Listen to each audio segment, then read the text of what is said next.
Good evening, everyone. Today we have a special guest, Mr. Benjamin Zampala. As a recently graduated senior, he's just finished reading the play Waiting for Godot. He's here today to help us tie that into our real lives. So, that brings me to my first question. Mr. Zampala, do you wait, and why? As I only read the first few pages of the play and got tired, I am patiently waiting from the comfort of my home for the movie to come to Netflix. However, Ms. Strader, on a more serious note, I am waiting. I'm waiting to be able to share a studio with you once again.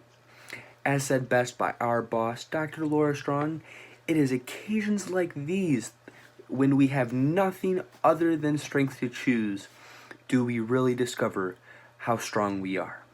Additionally, my physical copy got damaged due to the IEM's Water Wars. We all know who should have won.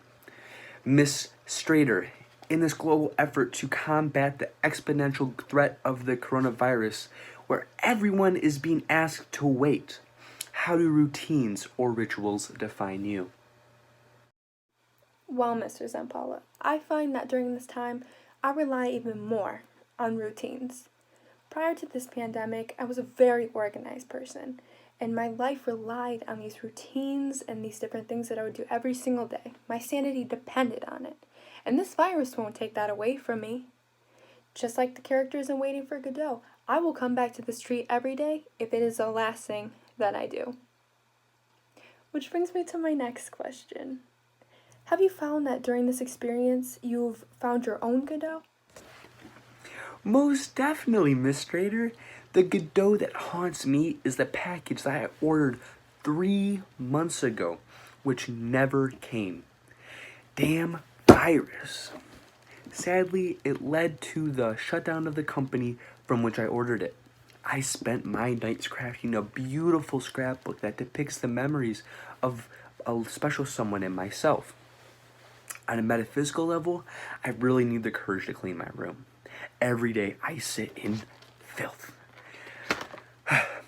My other Godot is the cleaning lady that never seems to come. Of course, I'm joking. Thankfully, Miss Strader has helped me countless times to get my act together and fluff my pillows. Why do you even care, though your Godot may never come, Miss Strader?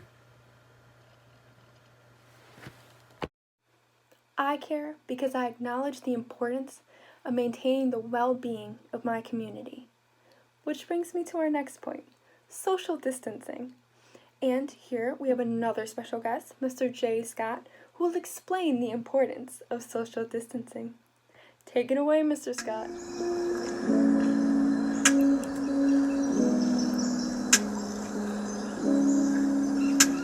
Stay home. Stay safe, save a life. Staying home is key. Stay alert, G. Sip on some tea, but don't forget your honey. We don't want to lose nobody. Social distancing. A spoken word. Thank you, Mr. Scott.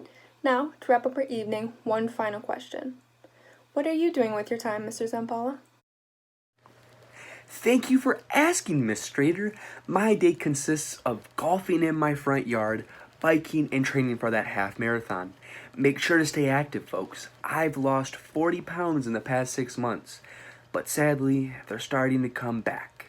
So I'm doing everything I can to keep the pounds and coronavirus away. All right, thank you, Mr. Zampala. I'm currently in the local Walmart, and as you can see behind me, these shelves do appear to be full, but what you are not seeing are the ransacked shelves of the areas containing toilet paper and paper towel. Now, I know people at home are really freaking out, especially over the whole lockdown situation, but I can assure you that at the end of the day, waiting will be worth it. Although we are locked down at home, you still have access to going to groceries and also going to any healthcare if you need it. But remember, folks, at the end of the day, what we're doing, all this waiting, will be saving lives. Thank you. That's it for our segment tonight. Make sure to stay safe.